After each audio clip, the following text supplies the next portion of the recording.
Hello, and welcome to my channel, Reading Little Blue Books Out Loud. This is a Little Blue Book. It just happens to be Little Blue Book number 846, and it is titled, Womanhood, The Facts of Life Revealed to Women, by Gloria Goddard, and it is copyrighted somewhere in the 1920s. So this is part 2, and we'll start off with chapter 2. And chapter 2 is titled, The Origin of Love. The thing we call love is known to no species but man.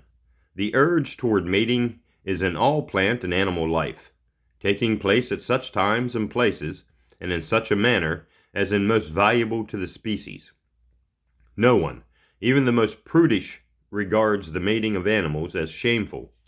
We do not speak with bated breath of the arrival of a litter of kittens, nor do we lock the cat in a closet when she feeds those offspring. Yet the very same phenomenon, taking place among men, is spoken of in hushed tones, and when we see a woman nursing a baby in public, we regard her as little higher than an animal. There is no longer much doubt of the fact that man evolved from lower animals. But, while this is an accepted truth, few realize the significant facts that follow from it. In animals, the thing we term love is merely an urge planted there for the continuation of the species. Selection is made for fitness only. The female does the choosing and picks out the mate that seems to her to have the best attributes for the furtherance of a strong and healthy stock. Animals have no knowledge of paternity. Only in man, and that very recently, has this knowledge developed. In zoology, children are taught that certain animals eat their young, if the mother does not protect them. We are told of the brutality of the male rabbit, who is supposed to do this. But the rabbit has no realization of the fact that he had anything to do with the tiny hairless things that clutter his home. It is not male jealousy or any such emotion that prompts this, but the sheer instinct to kill for food. The idea of paternity has grown up within civilized times. In most of the lower animals, the female is the acknowledged selector. Again, only man has built up the myth that he does the choosing. The selectivity of the female is responsible for the development of the brain, and is therefore responsible for her own downfall. It was the dawning realization that men were the fathers of children that changed early civilization from a matriarchate or mother rule to a patriarchate or father rule. Up to this time, the women, as mothers of the race, had held a high place in the tribe. She had the sole choice of mates. She ruled and guided the children to maturity. When paternity was finally acknowledged and the man was admitted as much kin to the child as the woman, he claimed a right to part control of it. His high opinion of women, as the founders of his clan, diminished, and he commenced to domineer over her as he did over lesser males. With the acknowledgement of paternity came the first conflict between men and women. No animal ever fights with or abuses his female, or any of the females of the pack. Man, who admits that he is made in the image of some god, was the first to introduce the lowest form of animalism into the world, and into a partly cultured world at that. The male had become stronger than the female through her selection of strength, and he soon became lord over not only his children, but his wife as well. From that dark day down to the present, man has ruled the world and enslaved the women. He has made the laws and made them so that women have grown weaker and weaker. Today, things are changing, and once more women are standing equal with her mate. Natural love. Originally, love meant merely selection for purposes of reproduction. In the ancient days, even religion was founded upon this basic principle of fertilization. It remained for Christianity to deny the necessity of this deep fundamental fact. Sheer animal passion, or natural love, is no less noble than the highly sophisticated esoteric sentiment that we favor today, nor can have necessarily be limited to one individual. Monogamy is a structure laid down to bind us by religion and social morals. The lower animals are not usually monogamous. Women have done most to advance this law, although they, too, in the dawn of life, were not more monogamous than men. They were more selective, that is all. Modern monogamy is a product of property rights, and was merely intended to ensure the legitimacy of the sons so that they might inherit the father's property. But this monogamy never applied to the men. Man's nature is against it, while his mouth speaks words in its favor. With the appearance of monogamy came prostitution. Men demanded that their wives be virtuous, and then went out and sought other women for their pleasure. This gave rise to the double standard, of which more will be said later. Some persons believe that the coming of Christianity raised women's status. This is far from the truth. Christianity, bringing its preachment against the flesh, made women appear as an evil influence. Men were told to scorn the body. By this time, men were ruling the world, so they immediately laid all of the blame of sex upon the woman. Many of the early promoters of the church preached violently against marriage, calling it sinful and wicked. Men came to assume the attitude that they could be pure and godly, were it not for the alluring seductiveness of women. The urge of man toward women was denounced as a thing of the devil. Today, our growing intelligence recognizes the folly of this, and the purity and loneliness of natural love is conceded. Romantic love. Romantic love is a hothouse growth festering upon the dank soil of denial of natural impulses. It grew up in the days of roving knighthood, when for long months and perhaps years the lovers were separated. Men and women swore fidelity to each other, and the women at least were obliged to keep their vows. It became more noble to refuse than to accept love. All that the couple required was to be together. They contented themselves with sighs and madrigals. Natural love demands the possession of the person to be of the beloved. Romantic love contents itself with the mere presence, or often the mere thought, of the beloved. Such love, in general, was regarded as illicit. Young knights knew the passion for great ladies who were unattainable through marriage or high station. Thus sprang up the belief that it was wrong. In fact, it is harmful only to those who yield to it, in that it festers in the soul and knows no outlet. Marital love. This form of love, the affection between husband and wife, is also of comparatively late growth. In general, it requires monogamy. Frequently, it is at war with romantic love. In early centuries, there was no thought of love when a union between two persons was arranged. The mating was planned for political or monetary reasons. Then, when romantic love sprang up, certain young people rebelled against this cold-blooded way of disposing of their lives and chose to marry for love. Often this is no more satisfactory than the commercial method. In many European countries, the two are still divorced. In France, the wife and the mistress are both socially acknowledged facts, but are rarely embodied in the same person. In America, there is a growing tendency to make wife and mistress always one and the same person. This is the ideal situation, though it is by far the more difficult of consummation. It is a sin to yield one's body to a man whom one does not love. The psychological view of love. Freud, who blames most of man's unhappiness on improper sex knowledge and development, divides the growth of love in the human being into three stages: autoeroticism or self-love, homosexuality or love of the same sex, heterosexuality or love of the opposite sex. The infant is always autoerotic. It gains its first pleasure from sucking the mother's breast or the bottle. Soon it discovers the pleasure of this apart from the mere joy of eating. Then it sucks anything handy. It will suck an empty bottle, a toy, its thumb. This practice naturally should be discouraged, chiefly because it is deforming to the mouth. Soon the child discovers its own body. It finds real joy in handling its own body. The normal child grows out of this stage as it grows out of safety pins and bibs. There are cases where the child does not grow out of this phase of life. Something goes wrong and the child's development is arrested, and throughout life he or she remains a victim of self-love. The next thing that the normal child realizes is the existence of other persons in the world. This realization naturally centers on children. The grown-ups are very remote. Children come to have reality for the small child.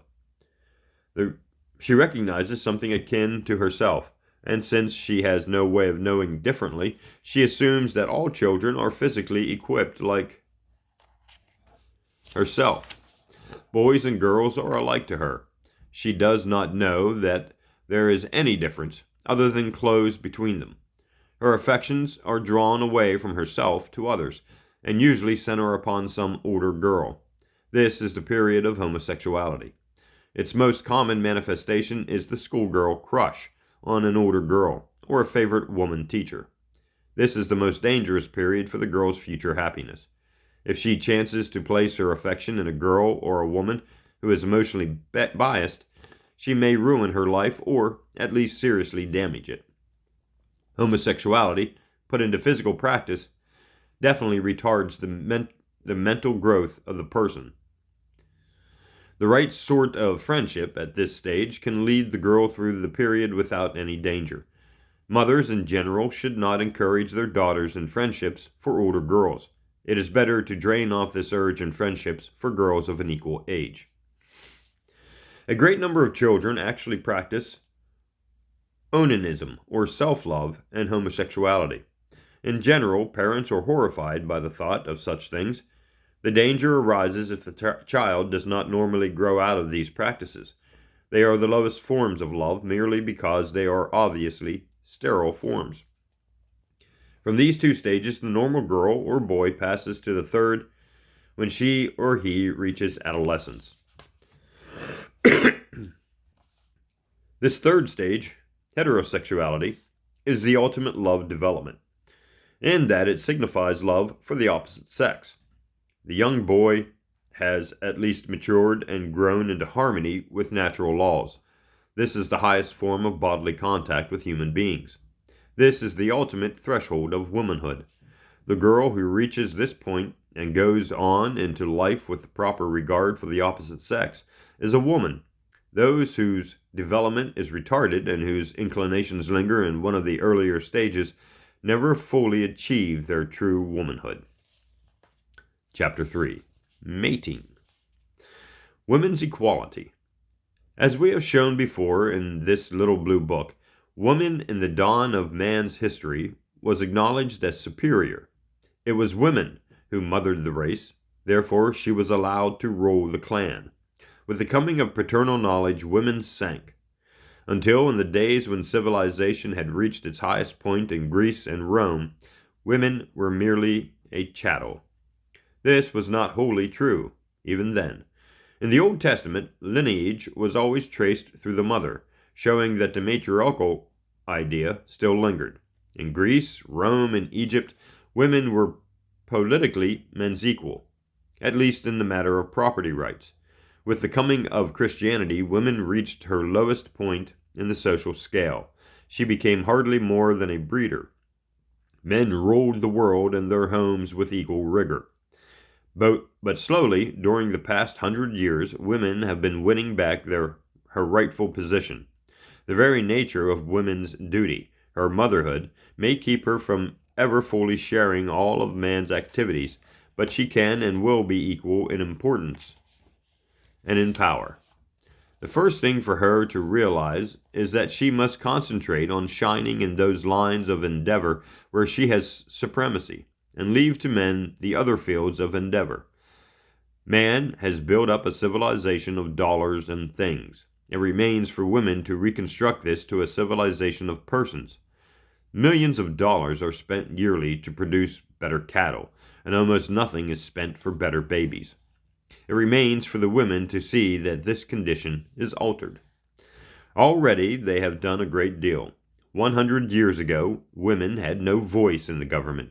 Today, they have gained seats in state legislatures, in federal legislatures, in state and federal courts, and 2 have gained seats in state capitals. A century ago, a woman entering upon industrial life found it impossible to receive the same wages or consideration paid to men. The higher institutions of learning were closed to her. Now she can engage in any occupation, and granted the same ability, can earn as much as a man. She can attend a good college or university.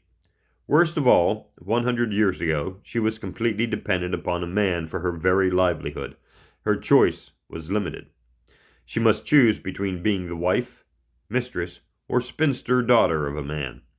Now she has won in the economic field and can accept or decline any or many men at will.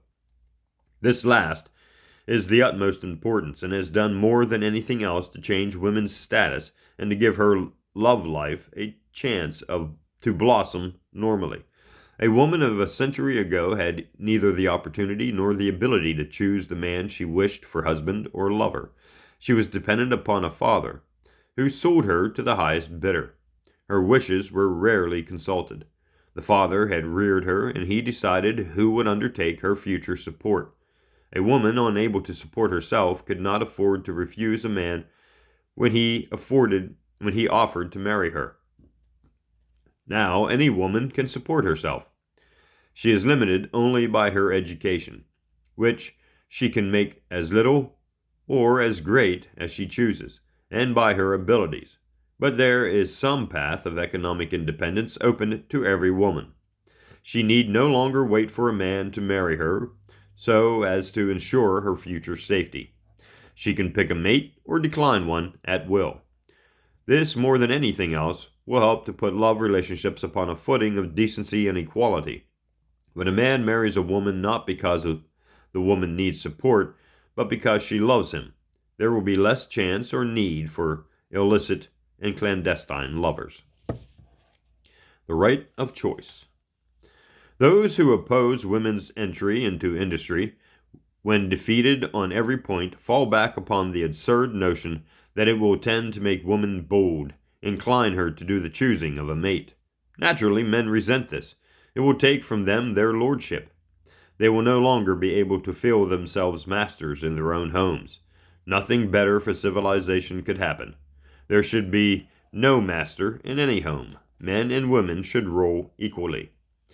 The point of fact, women have always done the choosing, from the matriarch down to the present.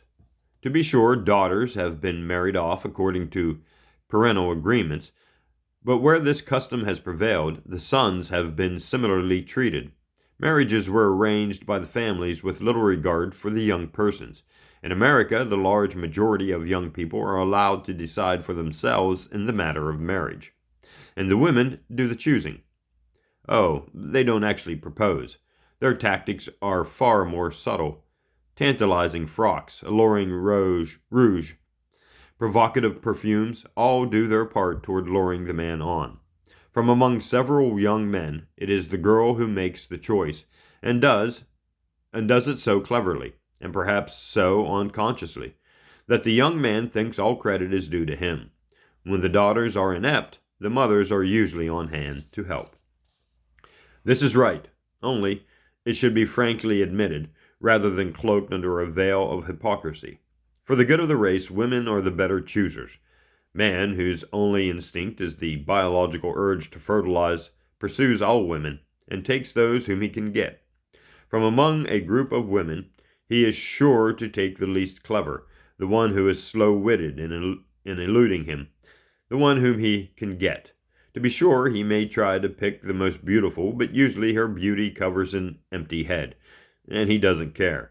Needless to say, these women are not the best fitted to mother the race. When a woman chooses from among a number of men, she picks the tallest, the strongest, the most clever. So, while man's choice tends to bring down the standard of the race, women's tend to raise it. Prudish minds may someday come to realize that there is no immodesty in a woman's letting a man know that she is willing to marry him. The best of all methods would be where the proposal was a mutual thing.